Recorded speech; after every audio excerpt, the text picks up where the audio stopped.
a Alemanha tinha os maiores cientistas, era um país muito culto e sempre visto como um país extremamente tradicional na racionalidade humana, e se começa a usar a razão, o conhecimento a favor da guerra. Então, tudo é pensado da forma mais brutal possível.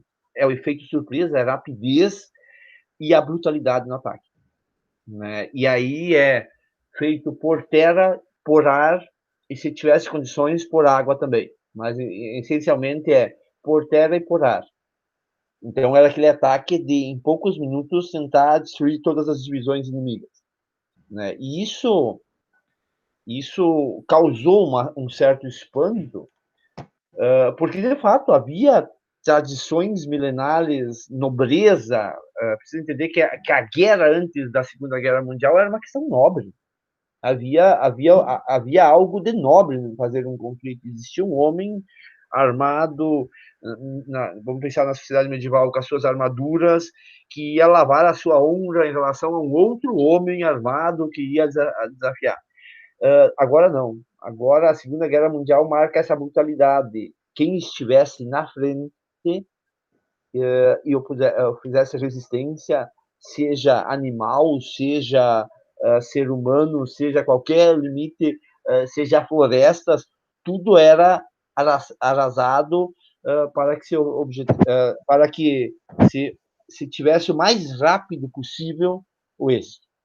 Né? E assim, essa primeira fase da guerra que o professor Giacomo vai falar, até em 1941 havia, assim, de 39 a 41 havia,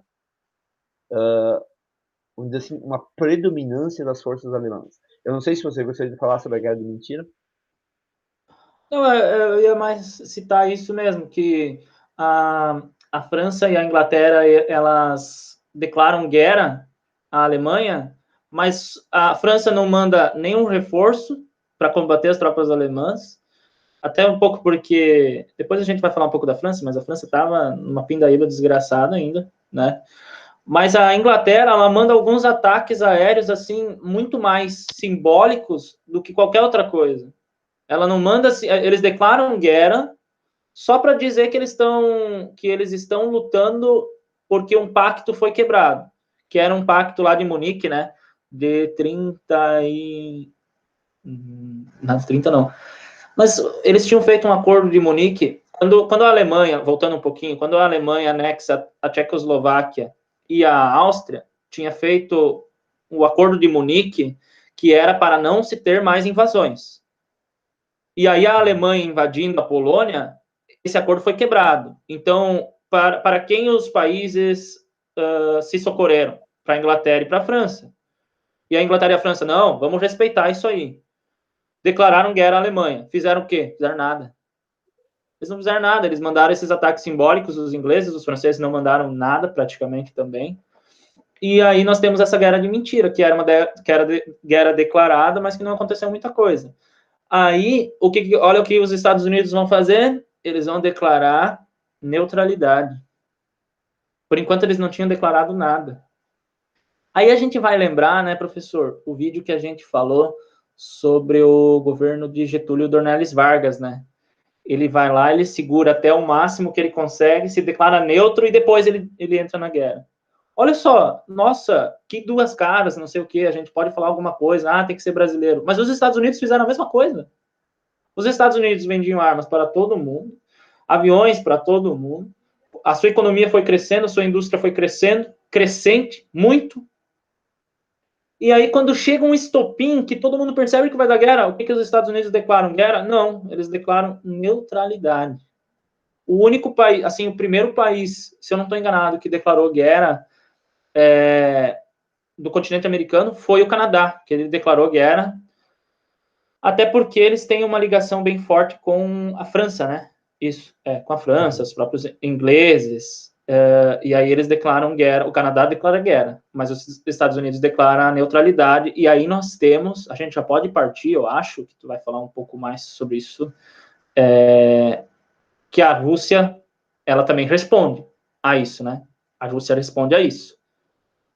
o que a Rússia faz? Ela vai lá e, já que a Alemanha está invadindo a Polônia, e a Polônia seria o grande símbolo do Tratado Molotov-Ribbentrop, né, o Pacto de Não Agressão, a Rússia faz a mesma coisa. Ela invade a Polônia também. E eu não lembro se é Varsóvia, a capital, ela fica sob domínio do Exército Vermelho logo em setembro, né? Isso. Só para dar continuidade assim a essa reflexão, havia sim, eles dividem ali essa divisão da Polônia, mas logo em seguida, com esse pacto, ele é um pacto de não agressão, e aí eles temporariamente têm vamos dizer assim, uma aliança que não iria dar certo, né? De antemão não teria como dar certo pelas próprias interesses dos dois grandes ditadores na época. Mas alguns países, até aquele momento, estavam sob Iugoslávia, Albânia, Grécia, Romênia, Hungria, Bulgária, enfim, estavam sob domínio dos alemães já, dos países do eixo, vamos dizer assim. E aí, o que acontece? Na fronteira da França com a Alemanha, nós tínhamos a tal da linha Maginot. Essa linha Maginot, ela era uma linha que uma fortificação feita, se não me engano, em torno de 200 quilômetros, um pouco mais. Ela tinha entre a Alemanha e a França. E os alemães e os franceses estavam postos e imaginaram que eles nunca seriam invadidos pelos alemães. E aí que vem um movimento muito interessante, que é um movimento a partir de Luxemburgo, e principalmente a Bélgica, as tropas alemãs contornam essa linha Maginot. Né? E aí sim, talvez um dos maiores orgulhos assim da Alemanha foi que em 14 de julho de 40 Hitler pousa orgulhosamente na frente da Torre Eiffel, né, demonstrando que a grande nação herdeira de Napoleão Bonaparte tinha talvez se ajoelhado aos pés do nazismo. E isso feriu profundamente o orgulho francês. Isso. É bom que tu falou dessa volta aí, professor, né? Que quando a Alemanha invade a Polônia e o Exército Vermelho também invade lá, e a Alemanha percebe que os outros países eles não tomaram providências, a Alemanha começa, que nem tu falou, a fazer uma volta e ir anexando, dominando, invadindo, fazendo de tudo em vários outros países, né? Noruega, Dinamarca, Bélgica, Luxemburgo e outros também. A própria Holanda, que nem eu falei antes, a Holanda ela tinha simpatizantes do Partido Nazista Alemão. Então, não foi tão complicado. Tem um dado que, por exemplo, a Holanda, mais soldados holandeses morreram lutando no exército alemão do que holandeses morreram lutando contra o exército alemão. E isso é uma coisa bem, assim, é um lado dessa guerra, né? Aí tem, nesse momento também, a Itália, ela vai... Olha só como que é a Itália, né? A Itália pertencia ao eixo. Só que ela só declara guerra aos aliados depois que a Alemanha faz todas essas manobras. A gente vê aí uma questão de oportunismo, né, professor, da Itália, que ela só declara a guerra, diz, não, nós estamos na guerra, depois que a Alemanha se mostra uma superpotência, depois que ela vai lá e domina um monte de coisa. Aí tem essa questão que você falou, que é importantíssima, que é o domínio da França. Por quê? Porque o domínio da França, ele caracteriza o fim daquela guerra que eu tinha comentado, que é a primeira fase da guerra, a guerra de mentira, né? É esse domínio da França. E daí, peraí, vamos aí por uma questão geográfica em primeiro lugar, eu acho assim, a gente pode falar. Como que a Alemanha dominou a França tão rápido? Se a França é um país gigantesco. Bom, a Alemanha também é. Só que, o que acontece? de todos os países da Primeira Guerra Mundial, o que mais sofreu perdas de vidas, assim, em batalha, foi a França. De todos os países da Primeira Guerra Mundial, os conflitos mais sangrentos foram nas trincheiras entre a França e a Alemanha. Então, assim, o exército, não é só que o exército foi exterminado, não é essa questão, mas tem alguns relatos que dizem assim que o sentimento dos franceses em relação à guerra, na sociedade no geral, ele mudou completamente. Não que os franceses se tornaram mansos, ou que os franceses se tornaram um povo pacífico, não. Mas que eles não queriam mais perder tanto como eles perderam na Primeira Guerra Mundial em questão de vidas. Perdeu muito inglês, muitos ingleses morreram na Primeira Guerra Mundial? Sim. Muitos alemães? Lógico. Mas é que a questão dos franceses foi uma questão de... Eles acabaram com a moral dos franceses. Porque a França sempre foi tida, que nem o professor lembrou, né? Napoleão. Nossa, Napoleão varreu a Europa. Então, eles sempre tiveram um ego bem grande. Os franceses, eles, como que eu posso dizer? Eles fundaram a Inglaterra, praticamente, quando os normandos vão lá, né, e invadem e unificam, essa é a palavra, os reinos ingleses. Então, os franceses, eles tinham muita moral. E aí, essa Primeira Guerra Mundial, ela acabou com a moral dos franceses. E aí, lógico, não é só isso, né? Não é só por moral que um exército vive. A França, ela ainda estava muito atingida pela falta de indústrias. Ela ainda não tinha um exército muito poderoso.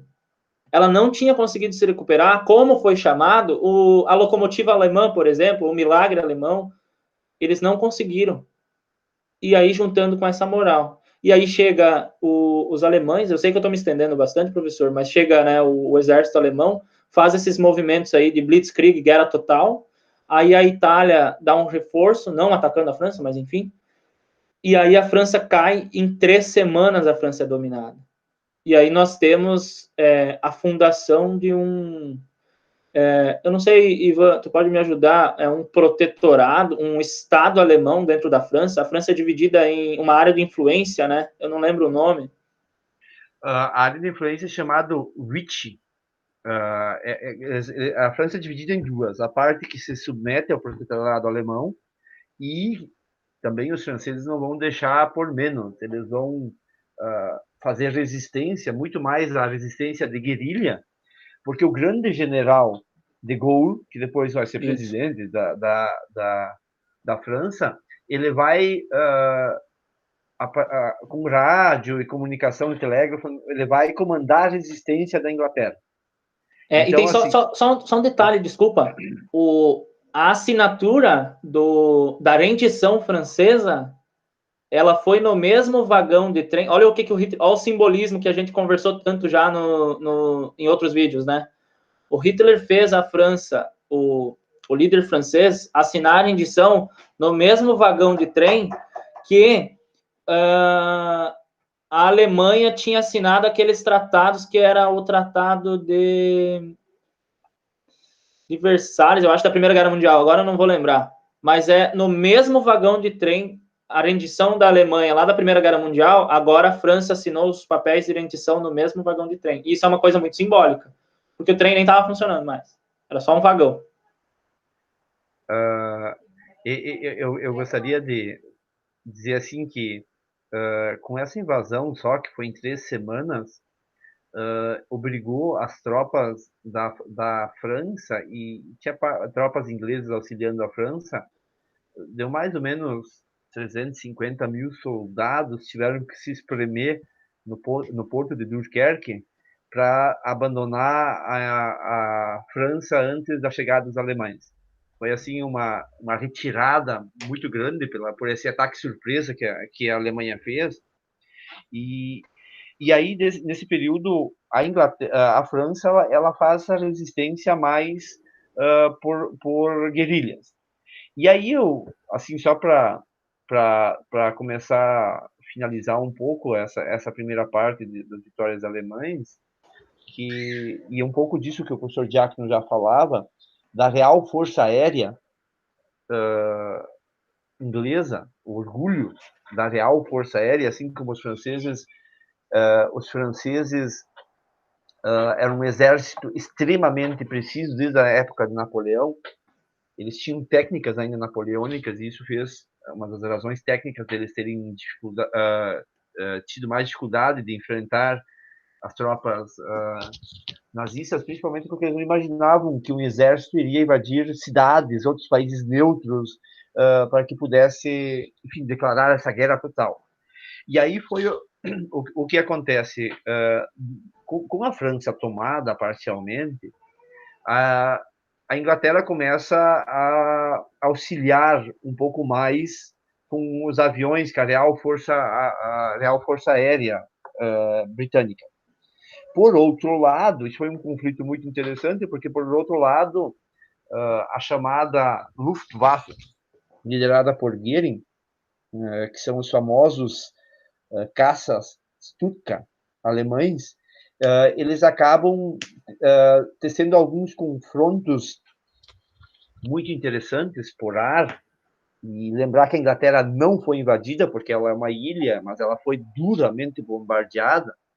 Isso leva, em 20 de agosto, o Churchill, o primeiro-ministro inglês, ir à Câmara dos Comuns e dizer que nunca, no campo dos conflitos humanos, tantos deveram tanto a tão poucos, porque nós tínhamos em torno de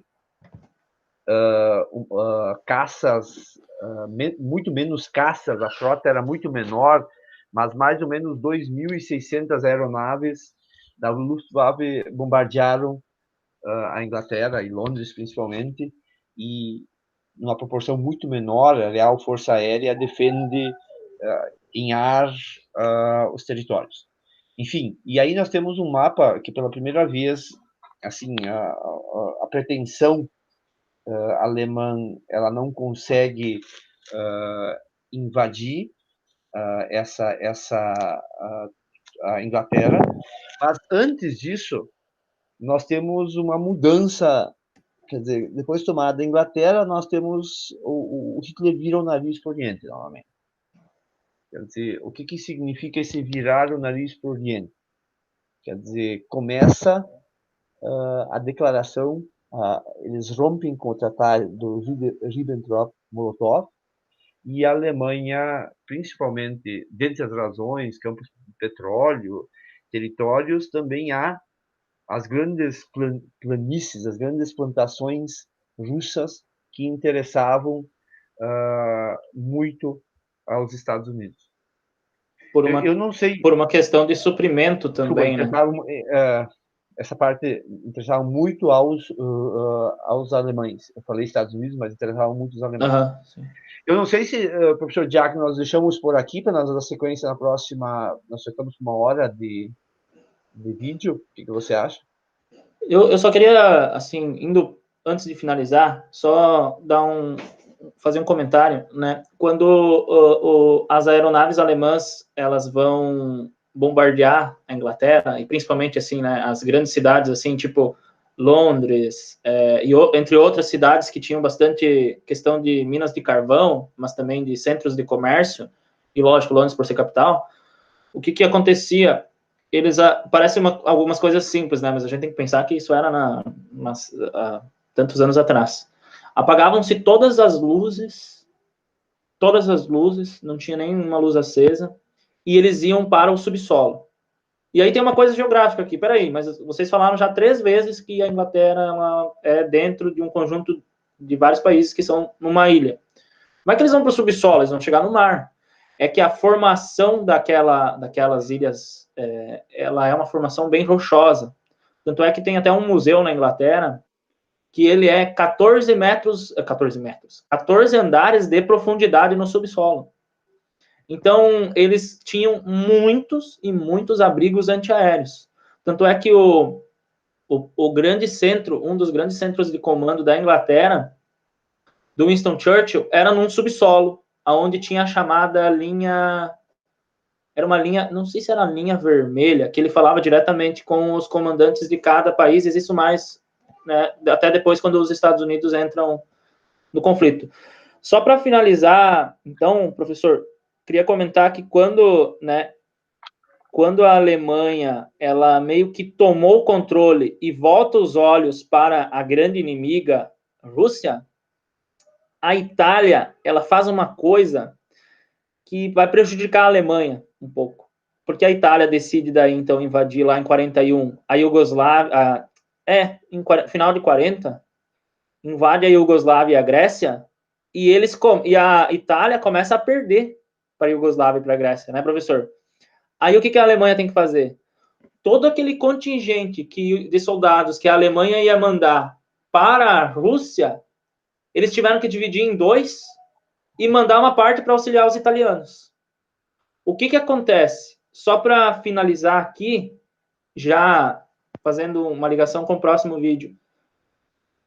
Os alemães queriam invadir a Rússia no verão, só que esse atraso no ataque trouxe o inverno russo, né, mais próximo. E isso vai ser uma característica bem importante da nossa próxima conversa.